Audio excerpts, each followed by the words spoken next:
Bismillahirrahmanirrahim. Jonggo yang Joyoboyo dalam seratannya tentang zaman Kulobendu atau zaman kehancuran. Kian terang seolah akan menjadi kenyataan dan kebenaran. Kehidupan diambang kehancuran dan pintu gerbang penderitaan. Pintu gerbang kesengsaraan terbuka lebar di depan mata dan kita tidak bisa menghindar untuk masuk dan melewatinya. Kita harus siap mendapat atau menerima gemblengan dan seleksi alam. Kita lihat kenyataan yang terjadi saat ini, bencana silih berganti. Alam menunjukkan kekuatan dan kekuasaannya atas kehidupan yang tak berhenti menebar teror, ketakutan, dan mengancam kematian. Saat ini kehidupan manusia digemparkan dengan kematian yang disebabkan oleh sesuatu yang tidak nampak. Terlihat oleh mata, baik mata di kepala dan mata hati, yang menunjukkan sejatinya manusia adalah umat yang lemah.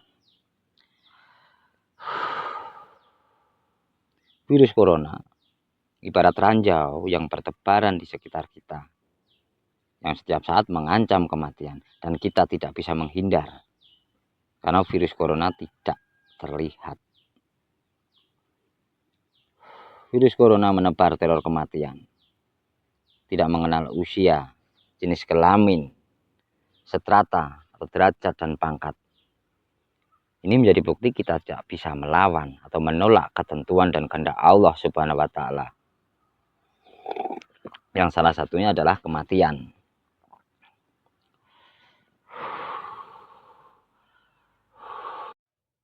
Apakah ini seleksi alam?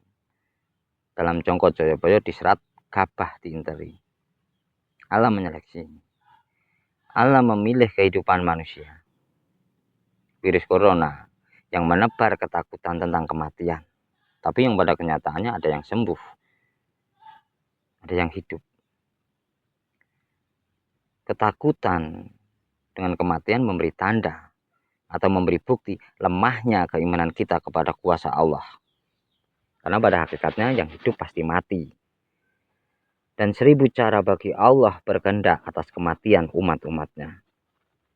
Dan manusia tidak akan lepas. Tidak akan terhindar dari kematian. Banyak orang dengan suara lantang mengatakan hanya yakin dan percaya dengan Allah. Tapi ketika menghadapi kematian, mengalami atau merasakan ketakutan, semakin menunjukkan banyak umat yang munafik. Orang yang beriman harus meyakini dan mengimani tentang kematian adalah ketentuan dan kuasa Allah atas umatnya. Dan seharusnya orang-orang yang ahli sholat lebih berani menghadapi kematian karena lebih banyak mendapatkan pahala daripada yang sholatnya bolong-bolong. Dan tentu lebih mengimani inna lillahi wa inna ilaihi dalam hatinya, bukan hanya diucapkan sebagai pembalut kesucian. Virus corona menebar ranjau kematian karena penyebarannya yang tidak terlihat. Hanya diri kita sendiri yang bisa mengupaya dari jebakan ranjau virus corona. Pendapat anak indigo dengan cara pandang mereka, mohon maaf, memang agak menyimpang. Karena upaya mereka menelisik tentang virus corona dengan Rasul yang meminta petunjuk Allah Subhanahu wa Ta'ala dengan perantara orang-orang terdahulu, dengan perantara wali-wali Allah. Meski hal atau tindakan ini tidak bisa dinalar atau dilogika, bahkan tidak bisa dipertanggungjawabkan kebenarannya, tetapi semoga bisa dijadikan bahan pengkajian dan perenungan. Menurut mereka, virus corona adalah azab Allah karena kesombongan dan kemunafikan manusia. Dan mereka berpendapat upaya terbaik adalah introspeksi diri, membenahi keimanan kita kepada Allah Subhanahu wa Ta'ala. Karena sejatinya hanya Allah yang bisa menyelamatkan dari ranjau atau ancaman virus corona, yang tentu dengan perantara, dengan menguatkan percaya diri atau dalam istilah Jawan Dablek, Kalau dipikir atau dikaji, orang yang ketakutan akan melemahkan sel atau daya tahan tubuh. Dan hal tersebut akan memudahkan virus merusak organ tubuh. Dengan upaya ndablek atau masa bodoh, semoga dapat menguatkan kepercayaan diri dengan harapan menguatkan sel atau daya tahan tubuh untuk melawan virus-virus, termasuk virus corona yang masuk ke dalam tubuh. Ada juga yang berpendapat virus corona yang menyebar atau disebarkan oleh alam, yang tentu akan mati atau musnah oleh kekuatan alam. Letusan gunung berapi bisa membasmi atau memusnahkan virus corona. Dengan pemahaman, abu dari letusan gunung berapi yang membawa hawa panas terbawa oleh angin yang penyebarannya tidak mengenal atau tidak terbatas media atau ruang. Virus corona yang mati oleh karena suhu panas dan panas abu letusan gunung berapi semoga bisa memusnahkan virus corona. Dan Indonesia banyak gunung berapi, dengan harapan semoga terjadi rentetan gunung berapi yang meletus. Ada juga yang berpendapat meminum rebusan daun sirih yang sudah tua dan bawang putih untuk mengantisipasi dan mencegah virus corona, dengan harapan lebih mampu membunuh virus corona dalam tubuh. Manfaat daun sirih yang diantaranya pembangkit tenaga oksidan yang membersihkan radikal dari tubuh, mengurangi masalah pernafasan, dan sifat antiseptik dan anti jamur. Sedang bawang putih yang tentu banyak manfaat, yang diantaranya membuat tubuh lebih bertenaga, mencegah datangnya flu, mengatur gula darah, dapat mengaktifkan enzim pembuang racun dalam tubuh, menjaga ritme jantung tetap teratur. Bawang putih kalau kita kunyah terasa panas di dinding-dinding mulut.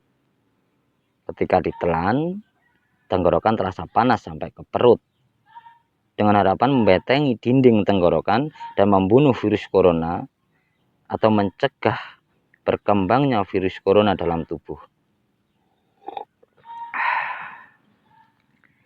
Apakah kita ingin mencoba hasil penyelidikan atau pengkajian anak indigo yang dikatakan sebagian orang berpenyakit kejiwaan, atau anak indigo orang yang di bawah bayang-bayang gangguan jin, atau kita pasrah menunggu obat penawar yang sampai sekarang belum ditemukan atau dipastikan? Mohon maaf, sebagai perbandingan, masyarakat Indonesia, terlebih masyarakat Jawa, ketika masuk angin yang sembuh dengan dikerok, sedang secara medis atau kesehatan dilarang. Mungkin ini bisa dijadikan perenungan.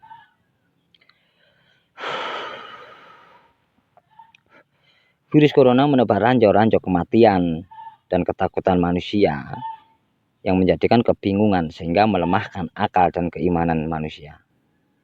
Dengan situasi dan kondisi yang mencekam, yang menjadikan pemerintah menghimbau menutup aktivitas, lockdown, dengan harapan bisa memutus mata rantai kematian virus corona. Bahkan di desa-desa, upaya masyarakat memutus mata rantai corona dengan menutup akses jalan masuk ke desa-desa mereka. Tapi ada satu sisi yang harus dipertimbangkan atau dikaji.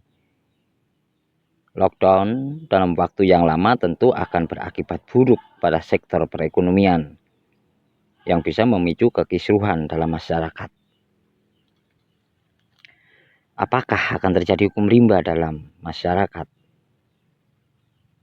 dalam kehidupan? Dan apakah akan menjadi jawaban tentang zaman edan, ora keduman, ijik bejo wong sing eling lan waspada? Keimanan kita dituntut dalam menyikapi virus corona. sama-sama tidak terlihat. Banyak umat takut dengan virus corona, tapi tidak takut dengan janji Allah yang sudah pasti benar, yaitu neraka. Alam menyeleksi kehidupan. Dunia diambang kehancuran akibat virus corona. Kehancuran perekonomian dan sosial kemasyarakatan, berbangsa dan bernegara. Apakah ini yang dimaksud perang dunia ketiga? Tanpa teknologi, tanpa peperangan bisa menghancurkan sebuah bangsa. Apakah akan menjadi pembenaran? Wong Jawa kari separo, Cina Londo kari sejudu. Dan apakah saatnya Indonesia menjadi negara yang terhebat di dunia dan akan menjadikan cita-cita Luhur Soekarno menjadi kenyataan? Indonesia menjadi mercusuar dunia. Aku teringat kata-kata manusia aneh beberapa bulan yang lalu, yang diantaranya, dandanono lakumu, benahi tingkah lakumu, baik hubungan dengan umat, terlebih hubungan dengan Allah, menjaga dan menguatkan iman kita kepada Allah Subhanahu wa Ta'ala, dan menjaga silaturahmi. 2. Jogonen awakmu dewi-dewi, atau jagalah dirimu sendiri. Karena kematian hanya diri pribadi yang mempersiapkan, dan tidak ada orang lain yang bisa membantu atau menyelamatkan, termasuk menyikapi virus corona. Hanya diri pribadi yang bisa membentengi agar kita tidak terjebak atau terimbas virus corona. Sok bakal enek bebendu, besok akan ada bencana. Dan apa yang dia ucapkan pada saat ini seolah menjadi kenyataan. Virus corona menjadi bebendu, menjadi pagebluk. Takutlah hanya pada Allah, karena kematian kita hanya kehendaknya. Yakinlah, malaikat Israel dan pasukannya tidak akan salah tembak. Mengutip dari kata-kata manusia aneh, kehidupanku untuk menjemput kematianku. Jongko Joyoboyo dalam jongkonya tentang sosok Satrio Piningit yang kemunculannya ditandai dengan goro-goro, yang sebelumnya diawali dengan zaman Kolobendu, zaman kehancuran, dengan kekisruhan dan kerusakan umat manusia. Sosok Satrio Piningit dengan sabdo dadi donga mandinya diharapkan menyelesaikan dan membangun tatanan kehidupan dari kehancuran. Ini jadi bukti bahwa apapun yang terjadi atas kehidupan ini, dan Allah memberikan tanda dengan perantara orang-orang yang dicintainya. Masihkah kita berotak bersih, merasa suci, Allah akan mendatangi kita tanpa perantara? Bismillahirrahmanirrahim. Bertawasul, berwasilah untuk orang-orang dahulu yang tentu dicintai Allah sehingga diberi karohmah sebagai perantara antara Allah dan umatnya. Dan semoga Eyang Joyoboyo dengan Satrio Piningitnya diberikan ridho dan barokah, dan kita diberi kesempatan menjemput Satrio Piningit dengan keimanan, bukan dengan nafsu. Amin. A'udzubillahiminasyaitonirrajim. Bismillahirrahmanirrahim. Alhamdulillahirabbil alamin. Arrahmanirrahim. Maliki yaumiddin. Iyyaka na'budu wa iyyaka nasta'in. Ihdinas siratal mustaqim. Siratal ladzina an'amta 'alaihim ghairil maghdubi 'alaihim waladdallin.